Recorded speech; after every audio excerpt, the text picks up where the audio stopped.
Que la paz y la gracia de nuestro Dios sea con cada uno de nosotros en esta tarde, queridos hermanos. Estamos listos para continuar con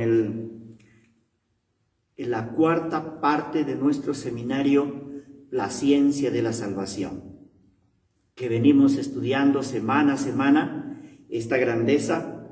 Yo creo que hasta aquí ya nosotros tenemos un panorama mejor de lo que es la salvación.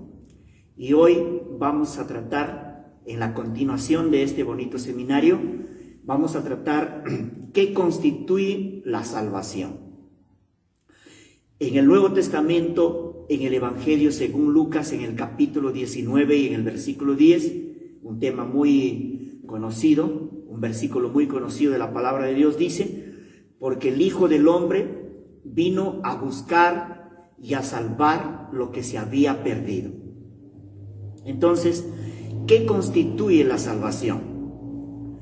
La salvación es una obra de rescate, es una obra, pues, de búsqueda del pecador, cuyo objetivo esencial es la restauración del pecador. O sea, la ciencia de la salvación constituye en restaurar al pecador, porque el pecador está perdido, está en una condición desesperante, ¿no? Entonces, la salvación constituye la búsqueda del pecador. Entonces, en esta perspectiva de la salvación, presupone, de un lado, la incapacidad del hombre de salvarse a sí mismo. Por más que el hombre haga todos los esfuerzos que esté de su parte, nunca logrará alcanzar la salvación por sí mismo. Porque el hombre es incapaz. La naturaleza del hombre está en desacuerdo. La naturaleza del hombre, la condición del hombre, no está en armonía con la ley. Y es incapaz de ponerse en armonía por su propia cuenta. Entonces, la salvación presupone, de un lado, pues la incapacidad de nosotros los pecadores de salvarnos a nosotros mismos. Y del otro lado, pues la palabra de Dios presenta la suficiencia salvadora del Hijo de Dios al entregar su vida en rescate, pues, del hombre, en entregar su vida en nuestro lugar, a favor de nosotros. Gracias a Dios. Entonces, porque el Hijo del Hombre vino a buscar y a salvar lo que se había perdido. Así que en esta esperanza nosotros, pues, cada día tenemos la alegría, la felicidad de que Dios se haya interesado de nosotros y en salvarnos, ¿no?, a cada uno de nosotros. Porque nuestra condición de nosotros es muy triste, muy lamentable es nuestra condición. Si analizamos nosotros a través del recorrido de todas las Sagradas Escrituras, vamos a ver que nuestra condición de nosotros es una condición lamentable, desesperante. Es la condición del hombre, que no puede salvarse a sí mismo. Entonces, la ciencia de la salvación, este tema extraordinario, nos da a conocer, ya que la salvación nos hace conocer nuestra miserable condición pecadora, caída, perdida. Por eso el profeta Isaías escribió en el capítulo 1 y el versículo 6 de su libro, dice allí: toda cabeza está enferma. Toda cabeza está enferma y todo corazón doliente. Y dice más, que desde la planta del pie hasta la cabeza no hay cosa sana, sino, dice, herida, hinchazón y podrida llaga. No están curadas, ni vendadas, ni suavizadas con aceite. Aquí el profeta Isaías está hablando de la condición espiritual, de la condición degradada, miserable del ser humano, diciendo que toda cabeza espiritualmente está enferma. Y si nosotros analizamos, por ejemplo, nosotros, ¿qué tenemos en nuestra cabeza? En nuestra cabeza tenemos, por ejemplo, incredulidad. En nuestra cabeza tenemos remordimiento. En nuestra cabeza tenemos problemas psicológicos que ni nosotros mismos nos entendemos. Ustedes se han dado cuenta que cuando los seres humanos, por ejemplo, nosotros nos preocupamos demasiado en la vida, vemos que nosotros, por ejemplo, por la mucha preocupación hasta nos duele la cabeza. Y la cabeza del hombre justamente dice que allí están las fornicaciones, ahí están los adulterios, allí están los malos pensamientos, las concupiscencias. Dice que salen del corazón, hablan de la cabeza, hablan de la mente del ser humano. Por lo tanto, dice que desde la planta del pie hasta la cabeza no hay cosa sana. O sea, quiere decir que espiritualmente todo nuestro ser está corrompido por la enfermedad de la lepra del pecado. Y dice que no están, dice, curadas ni suavizadas con aceite. Esa es una persona que todavía está en la condición de perdido. Dice que esa vendadura o suavizarlo con aceite es la obra del Espíritu Santo. Cuando el creyente, pues, acepta la medicina, acepta la salvación de la gracia de Dios en la persona de Cristo, entonces el creyente empieza el proceso de curación espiritualmente. Y es a través del Espíritu Santo que suaviza el alma, suaviza la herida del pecado. Y así solamente el creyente puede gozar del favor de Dios. Así que, hermanos, nuestra condición de nosotros es triste. También en el Antiguo Testamento, el patriarca Job también escribió en el capítulo 15 de su libro, versículo 14 al 16, diciendo: ¿qué cosa es el hombre para que sea limpio? Y para que se justifique, dice, el nacido de mujer. He aquí que en sus santos no confía, dice. Se refiere a los ángeles del cielo. Ellos son los santos. En sus santos, en los ángeles del cielo, no confía. ¿Por qué? Porque fueron millones de los seres santos, de los ángeles, que le fallaron a nuestro Dios. Se rebelaron contra Dios en el cielo.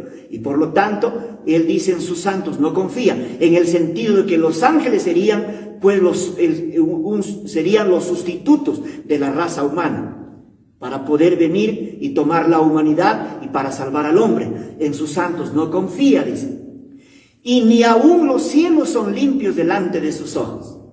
Y dice más, cuanto menos, dice, el hombre abominable, o sea, el ser humano, antes de ser salvo, está en una condición abominable, dice, y vil, que bebe la iniquidad como agua. Esa es la condición desesperante de los seres humanos. Bebemos la iniquidad como agua.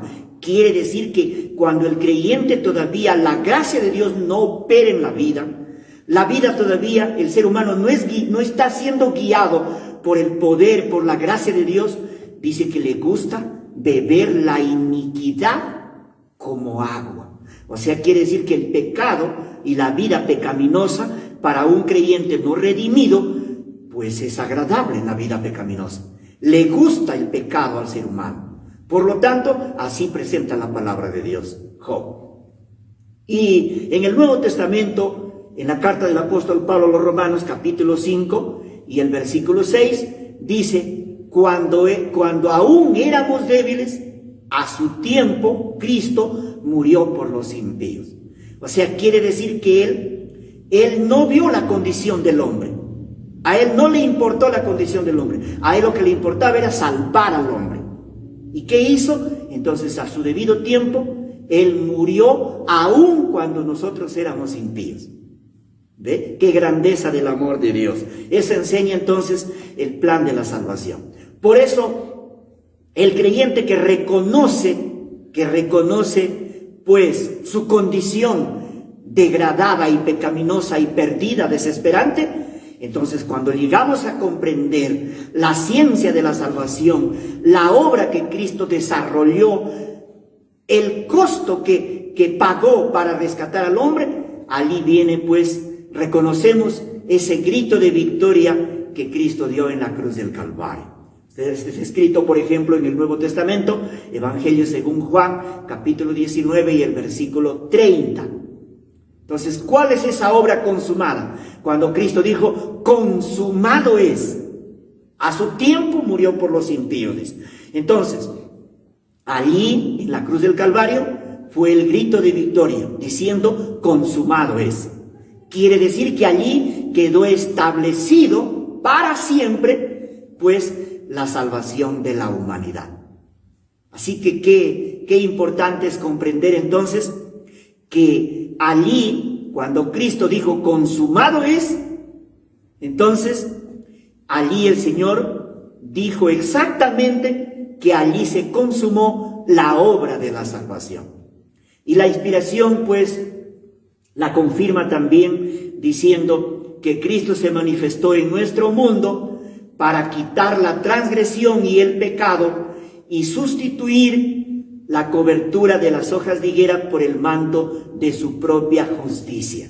La ley de Dios quedó vindicada allí, cuando Cristo dijo consumado es, por el sufrimiento y la muerte del Hijo de Dios, del Dios infinito.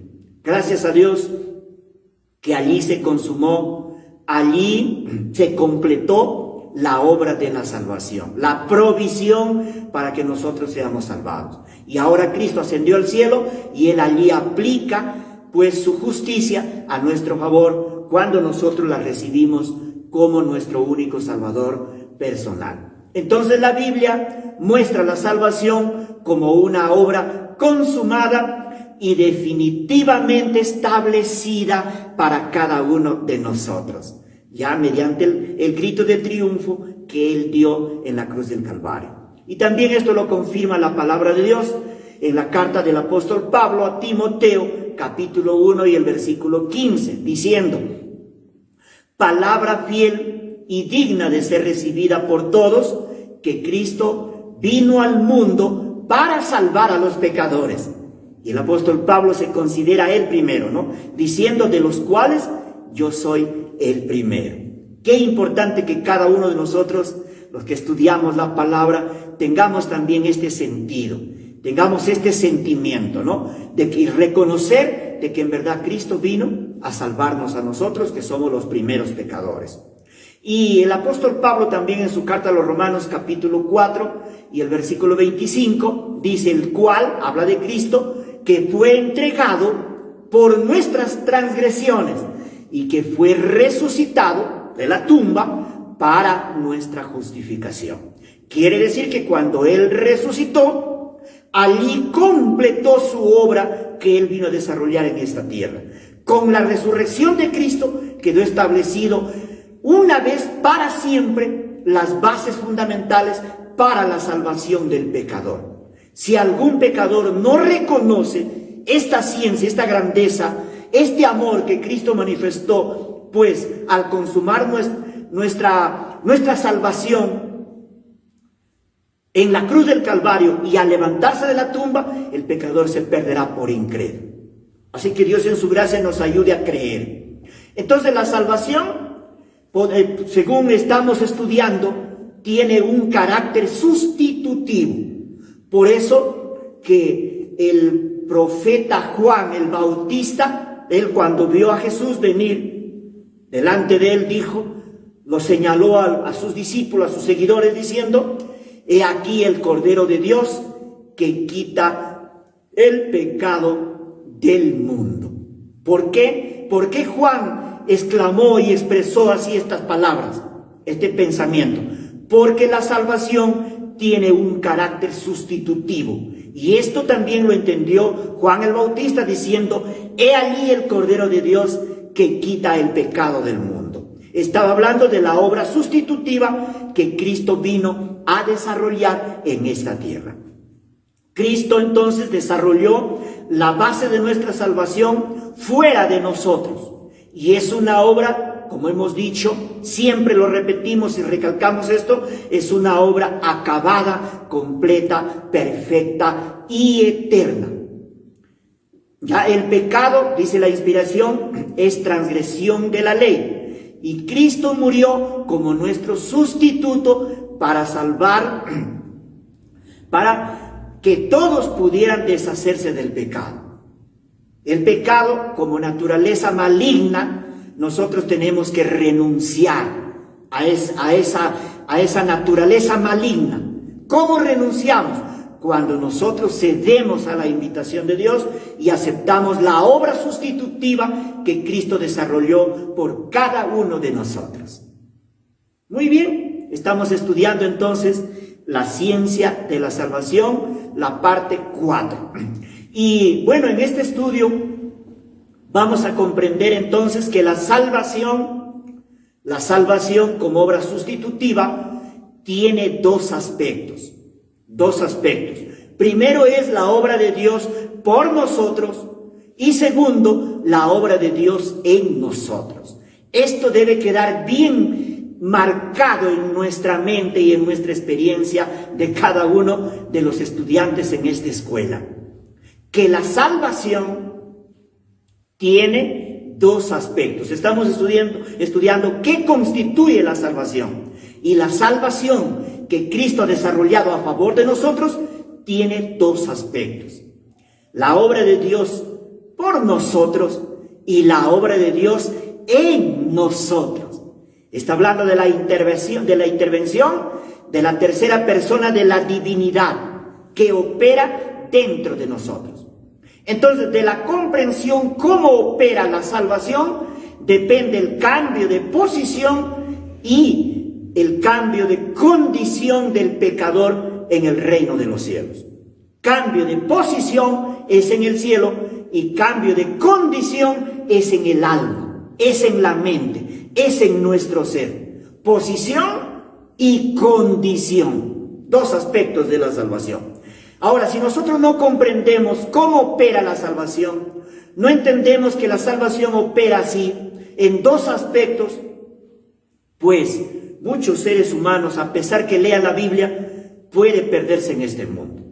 Por eso que precisamente es aquí donde tropiezan miles y miles de profesos cristianos y millones de religiosos, como dice el apóstol Pablo, que cuando ellos no entienden los dos aspectos de la salvación, el apóstol Pedro, dice en su segunda carta de su libro, en el capítulo 3 y el versículo 16, dice que los indoctos, las personas que no tienen esta doctrina verdadera, que la salvación tiene dos aspectos, dice que los indoctos tuercen las escrituras para su propia perdición. Dice, tuercen las escrituras para su propia perdición. Por eso, estimado amigo, hermano, si sus maestros que constantemente pues se paran al frente en el púlpito o en la mesa frente al pizarrón y comienzan a explicar las escrituras, si hasta ahora no le han explicado cuáles son los dos aspectos de la salvación, entonces sus maestros están torciendo las escrituras para su propia perdición de ellos y también de sus alumnos. Por eso, cuán fundamental es comprender esto, ¿no? Cuán fundamental es comprender cómo opera la salvación y los dos aspectos. ¿Por qué? Porque la falta de comprensión de cómo opera la salvación está llevando y llevará a la perdición a miles y millones de seres humanos con Biblia en mano. Pero la palabra de Dios, de una manera tan clara, presenta los dos aspectos de la salvación. Y justamente fue aquí que los reformadores de la Edad Media y todos los maestros verdaderos, a través de todos los siglos, a través de todas las edades, a través de todos los tiempos, han enseñado así. Esta era la enseñanza de los apóstoles. Esto enseñó ampliamente el apóstol Pablo, por ejemplo, en su carta a los romanos. Habla de los dos aspectos de la salvación. Los reformadores en la Edad Media, por ejemplo, Martín Lutero, por ejemplo, Juan Wesley, Juan Hus y todos estos reformadores grandes en la historia enseñaban. Por ejemplo, miren, hablemos de Wesley en el libro El conflicto de los siglos, página 299. Dice, Wesley consagró su vida a predicar las grandes verdades que había recibido. La justificación por medio de la fe en la sangre expiatoria de Cristo, ese es el primer aspecto de la salvación, y el poder regenerador del Espíritu Santo en el corazón. Esta es la obra de Dios en nosotros. Entonces, la justificación por medio de la fe en la sangre de Cristo es el primer aspecto de la salvación. Y el poder regenerador del Espíritu Santo en el corazón que lleva fruto a una vida conforme al ejemplo de Cristo. Es el segundo aspecto de la salvación. Quiere decir que estos grandes reformadores enseñaban justamente esto. Los dos aspectos de la salvación.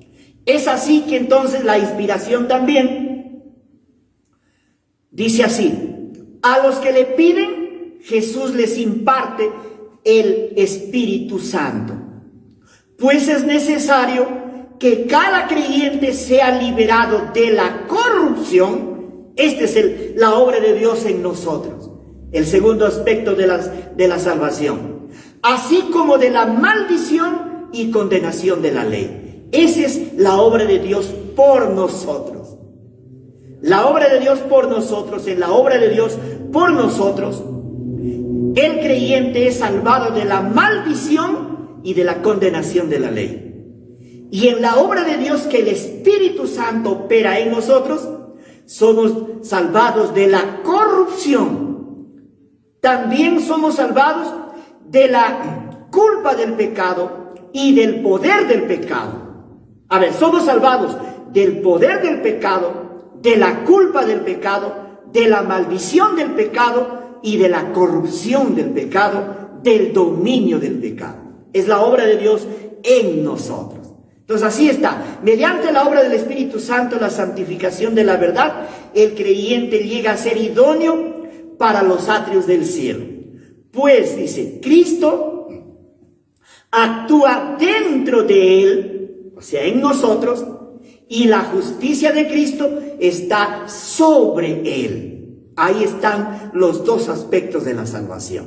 Así está escrito en la inspiración. Entonces vamos al primer punto. La obra de Dios por nosotros en base a la justicia de Cristo. A toda la obra que Él desarrolló en esta tierra, en este planeta, a favor de nosotros hace 2000 años. Toda esa obra maravillosa, esa vida sin pecado, esa vida de pureza, esa vida inmaculada que Él desarrolló como un ser humano, con carne y hueso, así como nosotros. Ahora, la gracia de Dios por nosotros en base a la justicia de Cristo. ¿Por qué? Porque Cristo nunca pecó. Según Juan, capítulo 3, Primera de Juan 3:16. Primera de Juan 3:16 dice así: en esto hemos conocido el amor, en que Él puso su vida por nosotros. Ahí está la obra de Dios por nosotros en Cristo.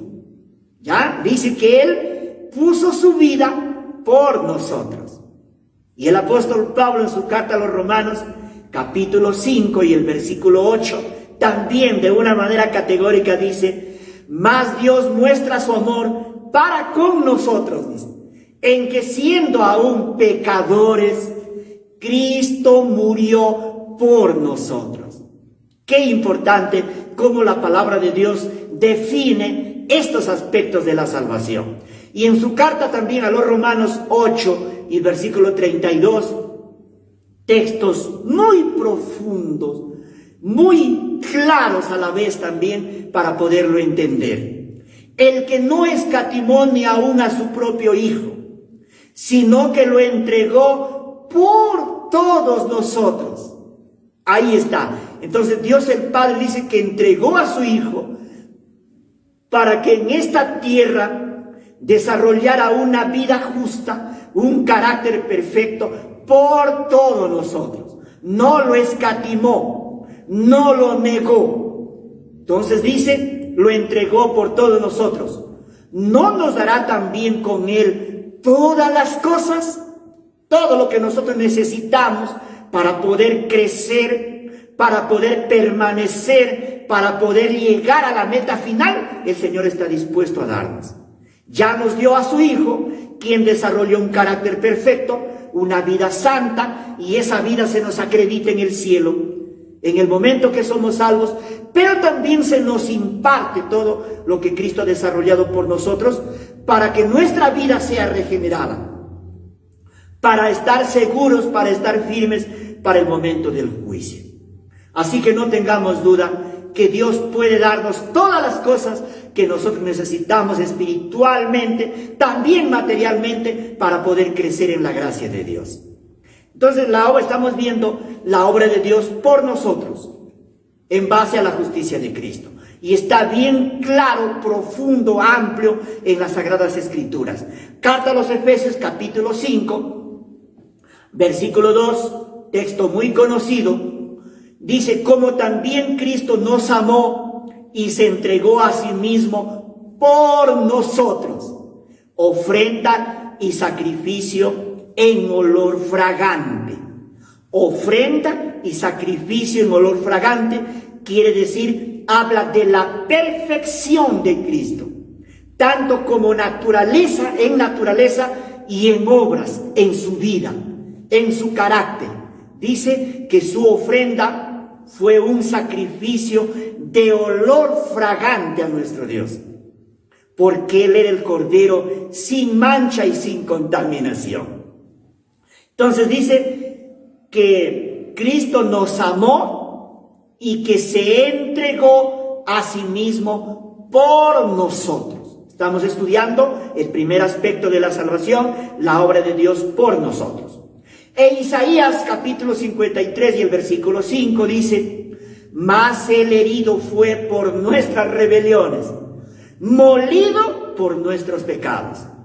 El castigo de nuestra paz fue sobre él, y por su llaga fuimos nosotros curados. Esta también se refiere el profeta Isaías a la obra que Cristo desarrolló por nosotros, como sustituto. Y el apóstol Pablo, en el Nuevo Testamento, en su carta a los Gálatas, capítulo 3 y el versículo 13, también está bien descrito este aspecto de la salvación. Cristo nos redimió de la maldición de la ley, hecho por nosotros maldición. Hecho por nosotros maldición. La obra de Dios por nosotros. Él se hizo maldición por nosotros. Entonces la inspiración dice en una matutina, alza tus ojos, página 376, un delantal de hojas de higuera nunca cubrirá nuestra desnudez, sino la obra que Cristo desarrolló por nosotros. El pecado debe ser quitado y el ropaje de la justicia de Cristo debe cubrir al transgresor de la ley de Dios. Entonces, al mirar el Señor al pecador creyente, ve no las hojas de higuera con la cual se cubrió Adán y Eva, que lo cubren, sino el manto de la justicia de Cristo, que es la perfecta obediencia a la ley de Jehová. Quiere decir que esa obediencia perfecta en la obra de Dios por nosotros se le acredita al pecador creyente, arrepentido y penitente y contrito, que está humillado delante de Dios. Muy bien, entonces hemos visto la obra de Dios por nosotros a través, o la obra de Dios en nosotros. Ahora vemos el segundo aspecto de la salvación. La obra de Dios en nosotros a través del proceso regenerador del Espíritu Santo.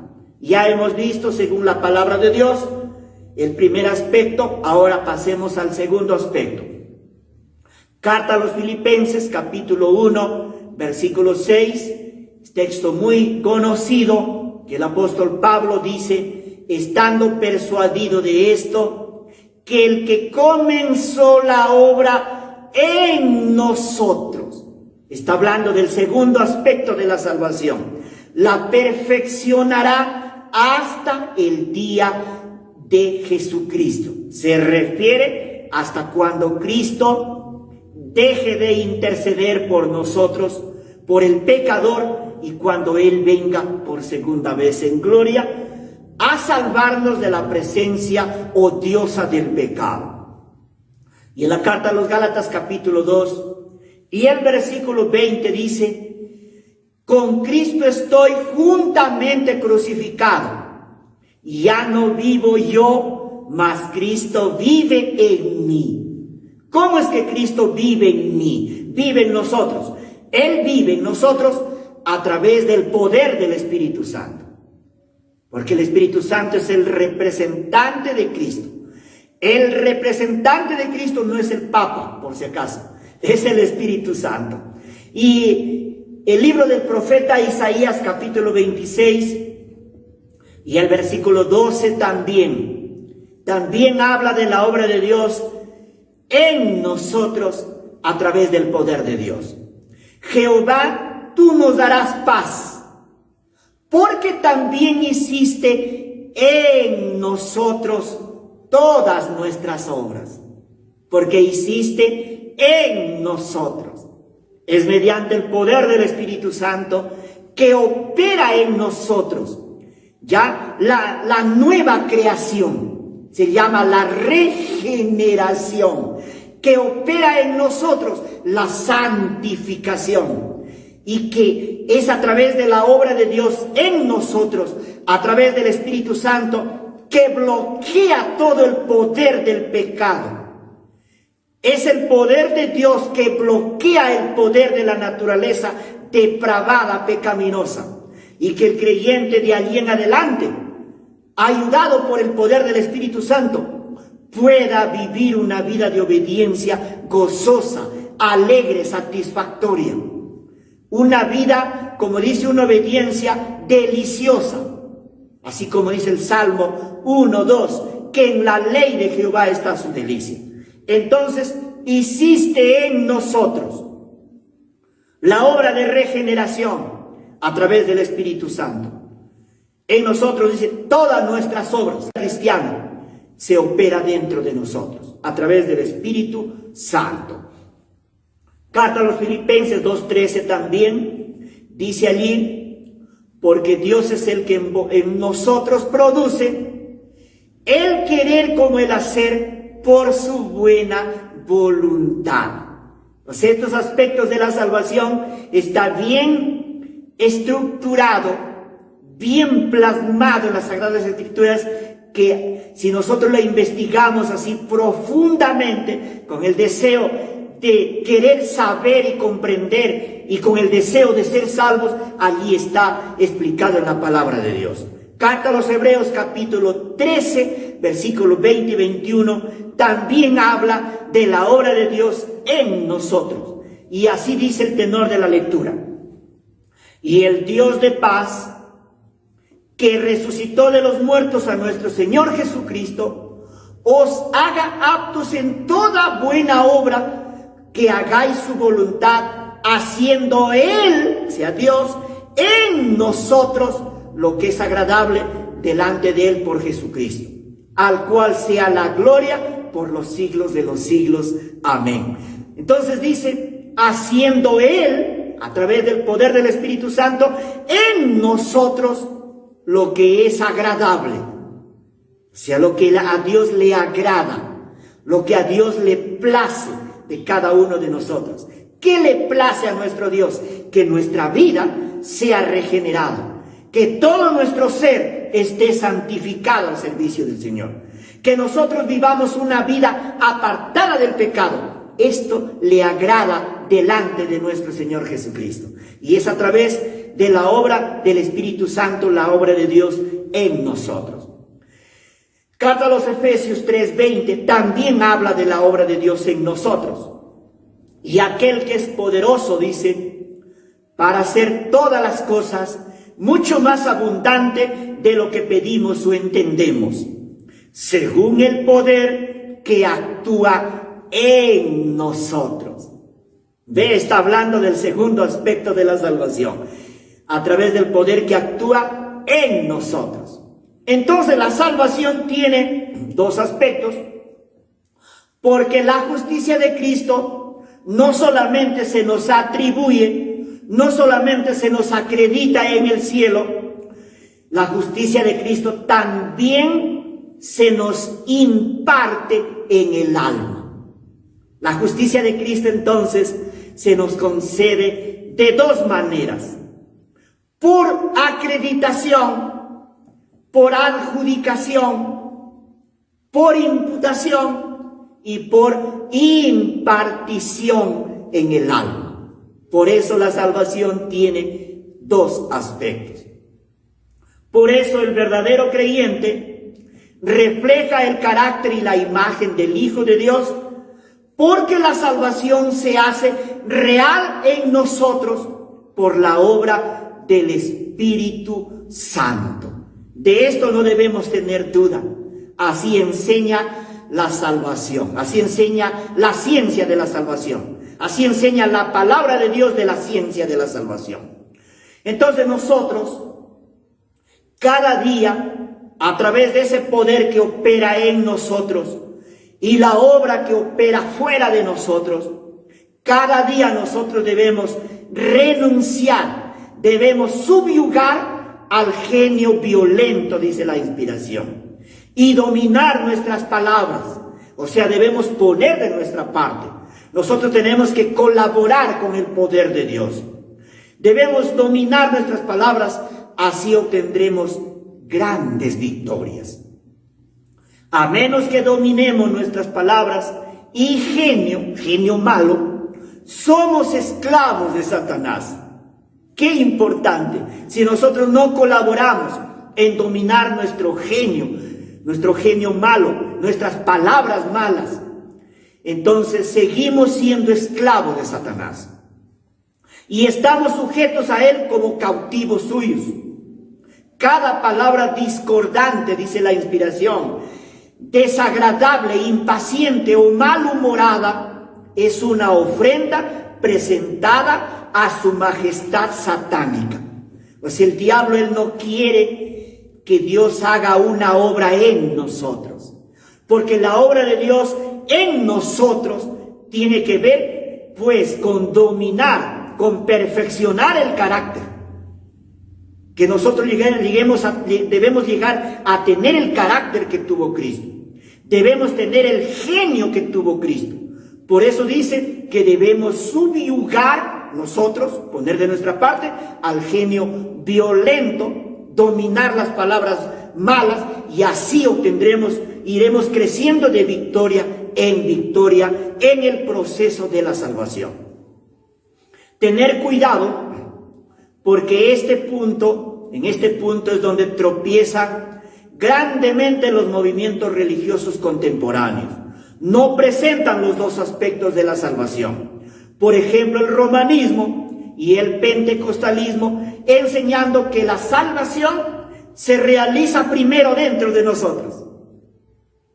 Que para ser salvo, nosotros sabemos que el Evangelio primeramente invita a los hombres a mirar a Cristo, la justicia de Cristo, por medio de la fe, para recibir la salvación como un don de Dios. Y seguidamente el Espíritu Santo opera. El Espíritu Santo es el que trae la justicia de Cristo y nos imparte. Y es a través de ese poder divino que el creyente es ayudado, es regenerado para poder vivir esa vida de santidad y de perfección y crecer cada día en la salvación. Entonces la salvación ofrecida por Cristo primero se nos concede en el cielo y tiene su efecto y su concretización en el creyente, tornándose finalmente en una obra interna por la acción del Espíritu Santo en nosotros. Pero el romanismo revistiéndose de un ropaje muy evangélico, ha enseñado y enseña que el centro mismo de la obra de la salvación es la obra que Dios realiza en el corazón, anulando de este modo la obra objetiva que Cristo desarrolló en la cruz del Calvario. Por eso dice, el romanismo enseña que la salvación, dice, que es una concesión sobrenatural de vida divina en el creyente. Bonito, mire ese pensamiento, que la salvación es una concesión sobrenatural de vida divina en el creyente, y que se logra a través de los ritos ministrados por la iglesia. ¿Ve? La obra de Dios, dice, en nosotros, que se transmite a través de los ritos ministrados por la iglesia. O sea, quiere decir que el creyente católico, el romanismo enseña que el creyente no necesita la acreditación, la imputación de la justicia de Cristo, sino más bien para ser salvo necesita sacramentos de la iglesia. O sea, necesita ¿qué? El bautismo, necesita de la Eucaristía, de la misa y de todos esos ritos de comunión que se celebra en el catolicismo. Y así sucesivamente. Entonces, en conclusión, podemos decir que el carácter objetivo de la salvación es destacado ampliamente en la palabra de Dios. Y eso lo hemos visto en el trayecto de este estudio. Los dos aspectos de la salvación. Cristo murió por nosotros, de eso no dudamos, ¿no? Lo que dice Romanos 5:8. Y Pablo afirma que Cristo nos amó y que se entregó a sí mismo por nosotros, según Efesios 5:2. Y el apóstol Juan también destaca esto cuando en su primera carta, capítulo 3 y el versículo 16, estamos repasando, dice que Él puso su vida por nosotros. Entonces, Cristo entregó su vida no solamente por aquellos que creen, si la salvación es para todo pecador, sino también Él entregó su vida por todos los hombres. Por eso, en la primera carta del apóstol Pablo a los Corintios, capítulo 15, el versículo 22, dice, porque así como en Adán todos mueren, así también en Cristo todos serán vivificados. Pero esto sí, los que creen, los que aceptan. También el profeta evangélico del Antiguo Testamento, es el profeta Isaías, destaca esta cualidad de la salvación al decir que Cristo, Él dice, llevó nuestras enfermedades y sufrió nuestros dolores. Que Él llevó nuestras enfermedades y que Él sufrió nuestros dolores. Entonces, esta dulce noticia pues no sabe la humanidad. ¿Qué constituye la salvación? Ya hemos visto que la salvación constituye una obra de rescate, cuyo objetivo es la salvación del pecador, y que la salvación tiene dos aspectos: la obra de Dios por nosotros en Cristo y la obra de Dios en nosotros a través del proceso regenerador del Espíritu Santo.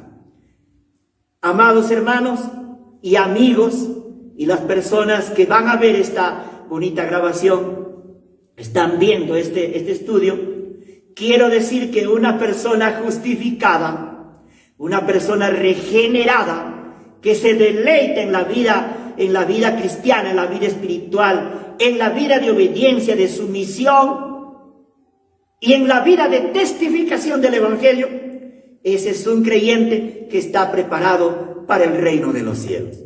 Así que, hermanos, seguiremos estudiando. Este es el cuarto estudio. Todavía nos faltan 5 estudios de esta serie, la ciencia de la salvación. Y así que no se lo pierdan, el quinto estudio vamos a tratar que la salvación tiene dos aspectos, ya hemos visto, pero que opera en tres tiempos. Así que el siguiente estudio, quinto, es la salvación opera en tres tiempos. Quiero terminar con vosotros con un momento de oración. Inclinamos allí nuestros rostros para orar. Buen Padre Celestial, te agradecemos porque hemos estudiado tu palabra. Gracias, Señor, porque tu palabra es tan explícita, donde lo podemos estudiar, Señor, cómo pues opera la salvación. Pido una bendición, Señor, para cada uno de tus hijos, para cada uno de los interesados que día a día se interesan y escuchan tu palabra. Llénalos del poder del Espíritu Santo, y así, Señor, nuestra mente cada día sea iluminada para poder comprender más de tu santa verdad. Te imploramos en la gracia de nuestro Salvador Jesús. Amén. Que el Señor bendiga su palabra en el nombre de Jesús. Amén.